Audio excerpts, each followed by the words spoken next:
छबड़ा में पंकज त्रिवेदी की जमीन को कब्जाने का प्रयास, नगर पालिका अधिकारियों को विधायक का साथ। पंकज त्रिवेदी को मानसिक रूप से प्रताड़ना क्यों, स्थानीय प्रशासन कब लेगा मामले पर संज्ञान।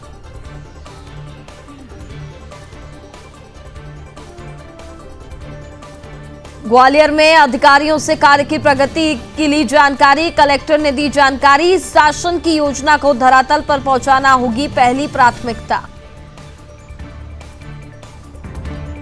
टीकमगढ़ में संदेशखाली में हुआ था महिलाओं का उत्पीड़न, सर्व हिंदू समाज हित रक्षक मंच ने राष्ट्रपति के नाम जिला कलेक्टर को सौंपा ज्ञापन, आपराधिक मामला दर्ज की कार्रवाई।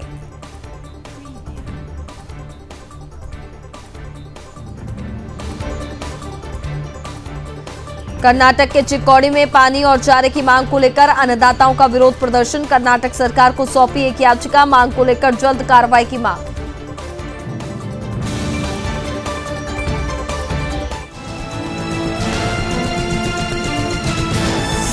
आप देख रहे हैं सुदर्शन न्यूज।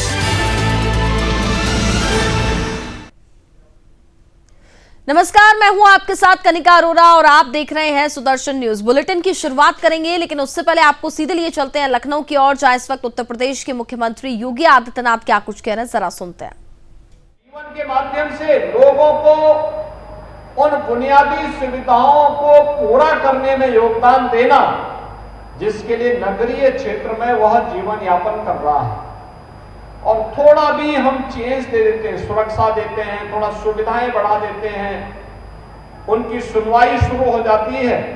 कैसे इसमें परिवर्तन होता है।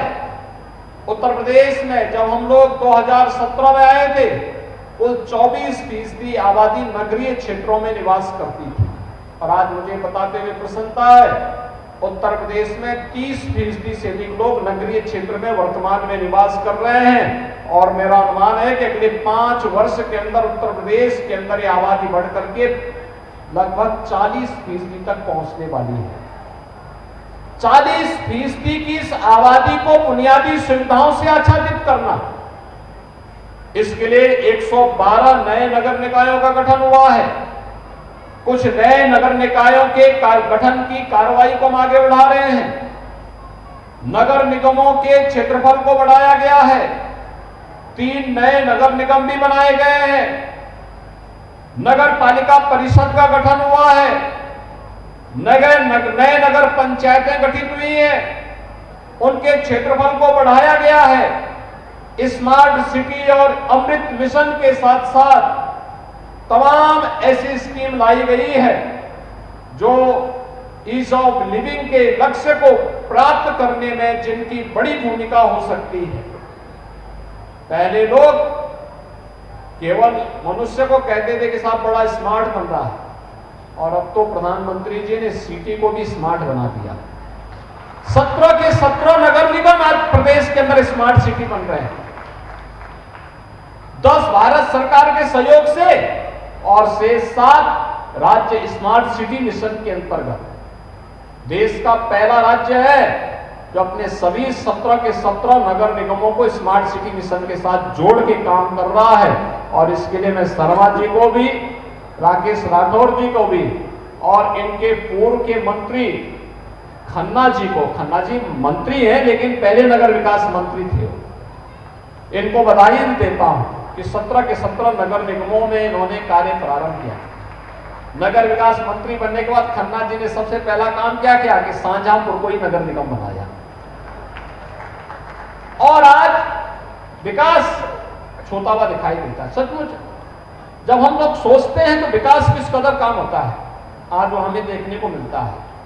और इसीलिए जो बात खन्ना जी ने यहाँ पे कही, हमारा पहला संकल्प क्या होना चाहिए जब हम चुनते हैं, बिना किसी खर्चे के, बिना किसी अतिरिक्त प्रयास के, थोड़ा भी हम एक प्रतिदिन सुबह और शाम एक चेयरमैन के रूप में, एक पार्षद के रूप में, अगर हर वार्ड में स्वच्छता समिति का गठन करके और उनके माध्यम से सुबह और शाम स्वयं भी आधा घंटा, एक घंटा वार्डों में थोड़ा घूम ले, तो स्वच्छता के लक्ष्य को स्वयं प्राप्त कर सकते हैं।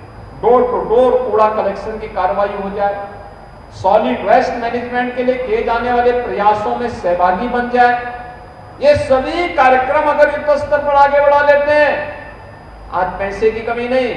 2017 के पहले जब हम लोग नगरों में निकलते थे तो पहले तो बिजली आती नहीं थी, और अगर आती भी थी तो स्ट्रीट लाइट आधी अधूरी जलती थी। कोई पीला जलता था, कोई सफेद जलता था, कोई किसी प्रकार के जलता ही नहीं था, क्योंकि लाइट इतनी कम रहती थी कि स्ट्रीट लाइट ठीक ढंग से काम नहीं करती थी।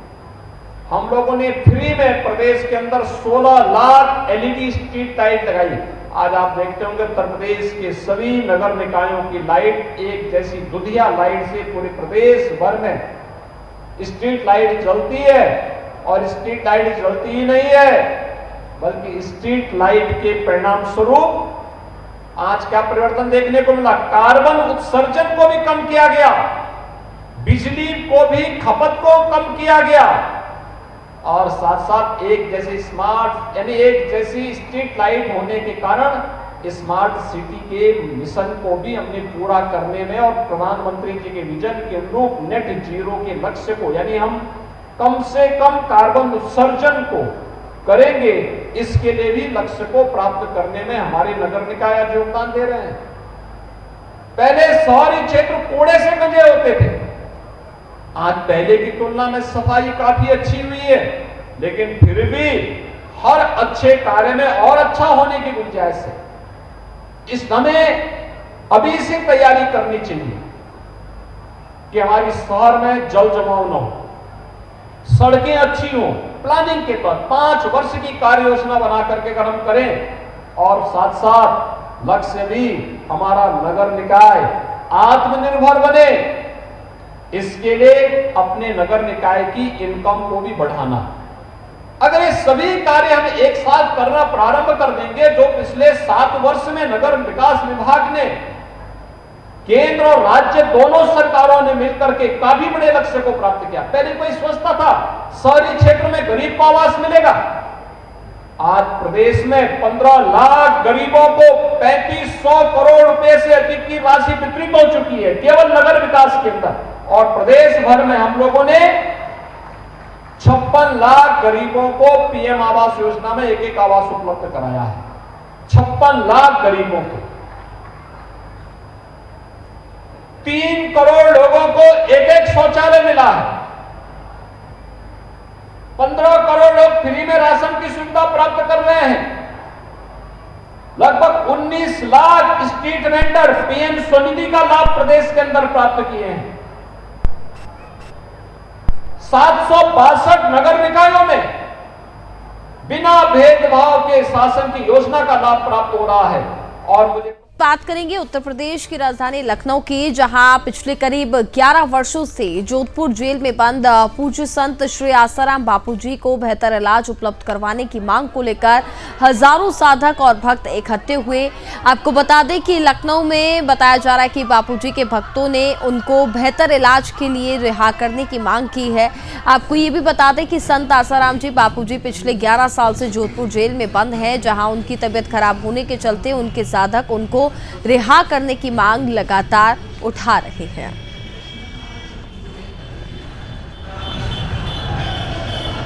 चौराहे पे जाइए आप लोग, इन लोगों का साथ मिलिए ना। बापूजी गरीबों में, झाबुआ के जंगलों में, मैं जानता हूँ, मैं असत्य नहीं बोल रहा हूँ, अखबार टेलीविज़न की बात नहीं बोल रहा हूँ, मैंने जाकर के सब कुछ देखा है। उन ईसाई मिशनरियों के विरोध में अपना मिशन प्रारंभ किया, और वो मिशन साधारण नहीं था। बापूजी का मिशन बहुत ही प्रभावी रहा। ईसाई मिशनरियों के द्वारा स्वामी लक्ष्मणानंद जी की हत्या कर दी गई। यह बात सोनिया गांधी को बर्दाश्त नहीं हुआ, और उसने बापूजी को इतने बड़े कुचक्र में डाला कि कभी निकल न पाए। ऐसा होना नहीं चाहिए। अब हम लोग तो प्रयास कर रहे हैं, मांग में लगे हुए हैं कि बापूजी को तत्काल रिहा किया जाए। देर नहीं होगा, न्याय होगा, जल्दी होगा, निश्चित होगा, हमें धैर्य है। संख्या तो अभी सिर्फ एक छोटा सा नज़ारा है, और ये संख्या तो केवल यूपी के कुछ स्थानों से ही है, और हमारी प्रार्थना और मांग पूरी होगी तो हम खूब खूब साधुवाद और धन्यवाद रखते हैं कि हमारी इतनी संख्या से उन्होंने हमारी बात को स्वीकार कर लिया, वरना ये संख्या तो मैं आपको क्या कहूँ, अगर पूरा भारत देश उमड़ पड़ा तो करोड़ों को टक्कर है, तब उससे कोई रोक नहीं पाएगा। उत्तर प्रदेश के कानपुर जिले की घाटमपुर तहसील के संजेती थाना क्षेत्र के नौरंगा में वैवाहिक समारोह में विवाद के बाद फायरिंग का मामला सामने आया। आपको बता दें कि गाड़ी खड़ी करने को लेकर के दो पक्षों के बीच विवाद हो गया। फायरिंग में करीब आधा दर्जन लोग घायल हो गए। आनन फानन में घायलों को अस्पताल में भर्ती कराया गया। संजेती के गोपाल संचान और साथ ही उसके साथियों पर फायरिंग का आरोप लगा है, जहां वर पक्ष के सैकड़ों लोगों ने फायरिंग के आरोपियों की गिरफ्तारी की मांग को लेकर के पुलिस चौकी के बाहर जाम लगा दिया। मामले में पुलिस ने केस दर्ज कर एक आरोपी को गिरफ्तार कर लिया है। पूरा मामला घाटमपुर के नौरंगा स्थित एक गेस्ट हाउस का बताया जा रहा है। फिलहाल पुलिस पूरे मामले की जांच में जुटी है।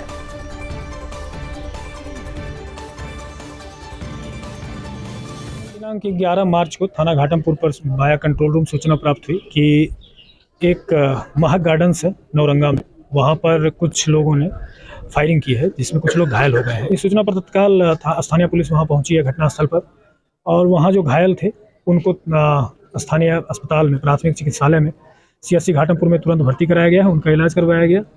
अभियुक्तों में से एक नामजद अभियुक्त को हिरासत में लिया गया, उसके पास से असलहा बरामद हुआ है। शादी समारोह में दबंग वर्चस्व कायम करने को लेकर के जो है शादी समारोह में फायरिंग का विरोध करने पर अन्य लोगों पे भी गाड़ियां चढ़ाई है। कुछ लोग मौजूद हैं जिनके चोट लगी है। जानते हैं क्या है पूरा मामला। ये है कि शादी का कार्यक्रम चल रहा था, अगवानी हो चुकी थी, और इसके बाद ये दबंग है, कुछ बैरूपुर गांव के हैं, गोपाल सचा नाम है उसका, तो उसके साथ में 4-5 लोग और थे। वो मैं असलाह के साथ में थे। आने के बाद वो लूटपाट करने के इरादे से थे। वहाँ पे आने के बाद थोड़ा विरोध किया गया, तो गाली गलौज करने के बाद 2-3 फायर किया। फायर करने पे फायर भी किया और मारने की कोशिश की गई। एक अलौकिक नाम है लड़के का, उसको मारने की कोशिश की गई। वो तो भगवान की कृपा थी कि साइड से गोली निकल गई, और एक लोग और थे, तो एक गोली बंदूक और लिए हुआ था, तो उन्होंने विरोध किया, तो विरोध करने में छीना झपटी में गोली उनके पैर में लग गई है। प्रशासन से यही उम्मीद करते हैं कि गिरफ्तार करें, और गिरफ्तार करने के बाद जो भी धाराएं हैं वो एकदम समुचित धाराएं लगाई जाएंगी। उत्तर प्रदेश की मथुरा में श्री कृष्ण जन्मभूमि का केस लड़ रहे दिनेश शर्मा ने कहा कि आज बहुत ही खुशी का दिन है। मोदी सरकार द्वारा सीए बहुत बड़ा फैसला लिया गया है, जिससे सभी सनातन हिंदू गदगद हो गए हैं। पूरे देश में मिठाई वितरण करके यहाँ पर खुशी मनाई जा रही है, और मथुरा में सभी ब्रजवासियों ने श्री कृष्ण जन्मभूमि पर मिठाई खिलाकर एक दूसरे को खुशियां मनाई। तो वहीं मथुरा पुलिस ने भी अति संवेदनशील क्षेत्रों में फुट मार्च निकाला। रामचंद्र की, सत्य सनातन धर्म की। उत्तर प्रदेश के मिर्जापुर में पुलिस उप महानिरीक्षक विंध्याचल परिक्षेत्र मिर्जापुर द्वारा पुलिस अधीक्षक मिर्जापुर के साथ नगर क्षेत्र में भारी संख्या में पुलिस बल के साथ रूट मार्च किया गया, जहां आम जनमानस से संवाद करके सुरक्षा का एहसास कराया गया। आपको बता दें कि नागरिकता संशोधन कानून यानी कि CAA के नोटिफिकेशन जारी होने और आगामी लोकसभा चुनाव के साथ ही त्योहारों को सकुशल संपन्न कराए जाने के लिए नगर के प्रमुख चौराहों और मार्गों पर भारी संख्या में पुलिस बल के साथ पैदल गश्त की गई।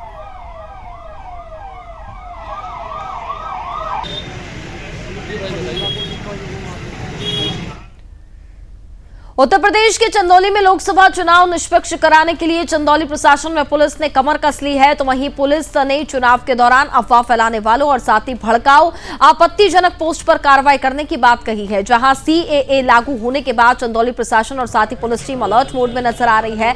तो वहीं गश्त करने के साथ ही कई इलाकों में चेकिंग भी की गई है, और इस पैदल गश्त के दौरान जनसंवाद कर नागरिकता अधिनियम 2019 को लेकर के DM व SP चंदौली ने लोगों को उनकी जो भ्रांतियां थी वो दूर की। उन्होंने क्या कुछ कहा, जरा सुनते हैं। देखिए, आगामी त्यौहार अभी हमारे जनपद में और पूरे देश में कल से रमज़ान स्टार्ट हो जाएगा। उसको देखते हुए हाल ही के दिनों में अभी और होली का त्यौहार भी आने वाला है, तो ये और इलेक्शन भी हमारे जनपद में। उत्तर प्रदेश के कानपुर में भी सीएए लागू होने पर पूरे शहर में कानपुर में चप्पे चप्पे पर पुलिस की निगरानी देखने को मिल रही है, जिसके चलते संवेदनशील इलाकों में गश्त बढ़ाई गई है। आपको बता दें कि पुलिस कमिश्नरेट के सभी आला अधिकारी सभी संवेदनशील क्षेत्रों में पैदल गश्त कर पेट्रोलिंग कर रहे हैं। तो वहीं पुलिस कमिश्नरेट की डीसीपी ने बताया है कि सीएए कानून की नई गाइडलाइन आई है, जहां माहौल बिगाड़ने और भड़काऊ पोस्ट करने वालों पर सख्त कार्रवाई की जाएगी। उत्तर प्रदेश के हरिगढ़ महानगर के नौगवा अर्जुनपुर गांव में जिहादियों का आतंक देखने को मिल रहा है, जहां 2 दिन पहले गांव के युवक ने एक नाबालिग को बहला फुसला करके उसके साथ दुष्कर्म करने का प्रयास किया। परिजनों ने सुदर्शन के कैमरे के सामने आपबीती सुनाई और उन्होंने कहा है कि गांव में आए दिन जिहादी आतंक मचाते हैं। पुलिस की भूमिका भी इस मामले में संदेहास्पद दिखती हुई नजर आ रही है, जहां इस मामले को दबाने का प्रयास किया जा रहा है।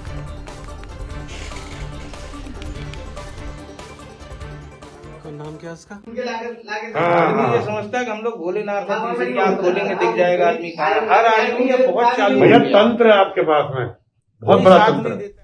अगली खबर राजस्थान के बारां जिले की छबड़ा तहसील से है, जहां सुदर्शन न्यूज संवाददाता पंकज त्रिवेदी की जमीन पर स्थानीय प्रशासन की गिद्ध नजर देखने को मिल रही है, जहां का स्थानीय प्रशासन और स्थानीय विधायक की मिलीभगत के चलते षड्यंत्रकारियों द्वारा मिलकर पंकज त्रिवेदी की जमीन को कब्जाने का प्रयास किया जा रहा है और पंकज त्रिवेदी को लगातार मानसिक रूप से प्रताड़ित किया जा रहा है। आपको बता दें कि इससे पूर्व भी इस खबर को सुदर्शन न्यूज ने प्राथमिकता से दिखाया, लेकिन पंकज त्रिवेदी को अपनी ही जमीन की एनओसी और साथ ही निर्माण स्वीकृति तक नगर प्रशासन से यहां पर अनुमति नहीं मिल पा रही है और स्थानीय प्रशासन ने अब तक इस मामले पर कोई संज्ञान तक नहीं लिया, जो कि स्थानीय प्रशासन पर कई सवालिया निशान खड़े करता है। आपको यह भी बता दें कि सुदर्शन न्यूज संवाददाता पंकज त्रिवेदी ने पूर्व में लैंड जिहाद भ्रष्टाचार को लेकर के मुद्दा जोरों शोरों से उठाया था, जिसे सुदर्शन न्यूज ने प्राथमिकता से दिखाया, जिसके चलते बौखलाहट में स्थानीय नगर छबड़ा प्रशासन और स्थानीय विधायक लगातार संवाददाता पंकज त्रिवेदी को अपनी ही जमीन के कागजात होने के बावजूद कोई न्याय तक देने की तैयार नहीं है।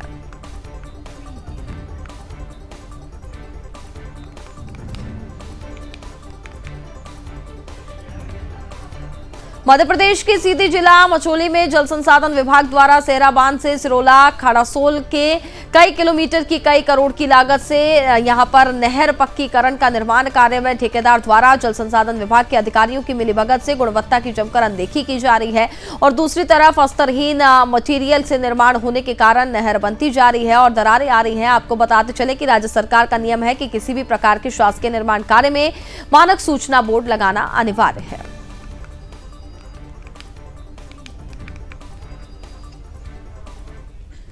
और अब आपको सीधे लिए चलते हैं हरियाणा की ओर, जहां मनोहर खट्टर के इस्तीफे के बाद हरियाणा के नए मुख्यमंत्री शपथ लेते हुए दिखाई दे रहे हैं। ये सीधी तस्वीरें हम आपको दिखा रहे हैं।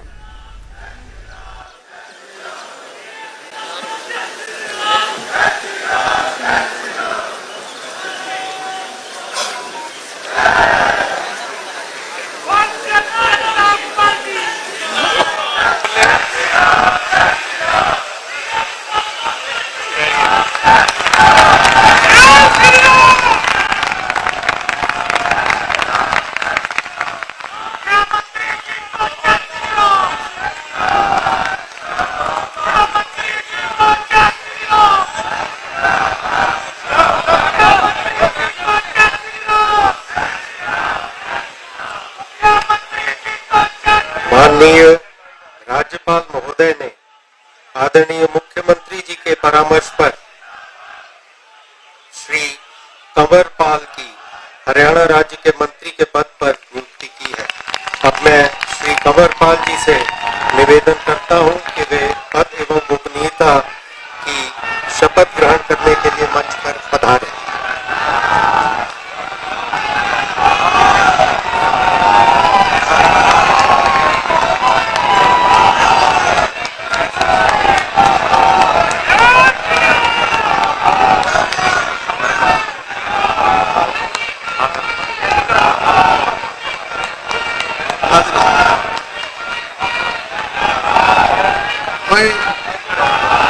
मैं कंवरपाल ईश्वर की शपथ लेता हूं कि मैं विधि द्वारा स्थापित भारत के संविधान के प्रति सच्ची श्रद्धा और निष्ठा रखूंगा।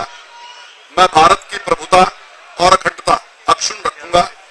मैं हरियाणा के राज्य के मंत्री के रूप में अपने कर्तव्यों का श्रद्धा पूर्वक और शुद्ध अंतकरण से निर्वाह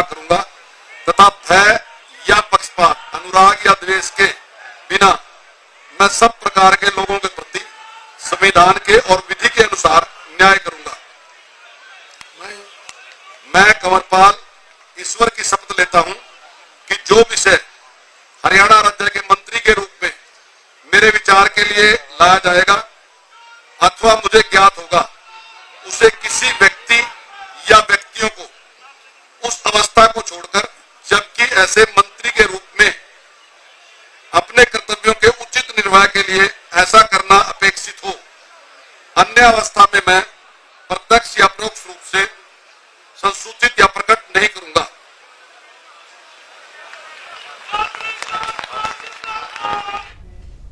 और इसी के साथ फिलहाल इस बुलेटिन में बस इतना ही। आप देखते रहिए सुदर्शन न्यूज। जय हिंद।